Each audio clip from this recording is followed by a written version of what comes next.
Hi friends, మీరు share మార్కెట్లో investment చేస్తున్నారా? అంటే యూట్యూబ్లో చూసి ఫైనాన్షియల్ న్యూస్ పేపర్ చూసి ఇన్వెస్ట్మెంట్ చేస్తున్నారు ఫ్రెండ్స్.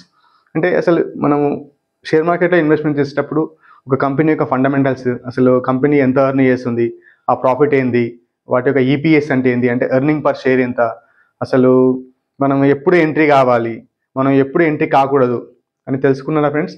అలా తెలుసుకోకుండా మనం షేర్ మార్కెట్లో ఇన్వెస్ట్మెంట్ చేస్తే మనము మార్కెట్ పడినప్పుడు మనకు తెలియకుండా చాలా భయం వేస్తుంది. ఎందుకంటే మనకు షేర్ మార్కెట్ యొక్క బేసిక్స్ తెలియకపోవడం వల్ల మనకు చాలా భయం వేస్తుంది ఫ్రెండ్స్. ఇలా షేర్ మార్కెట్ యొక్క బేసిక్స్ ఒక నార్మల్ పర్సన్కి ఎలా అర్థం కావాలో నేను ఒక వీడియో చేశాను ఫ్రెండ్స్.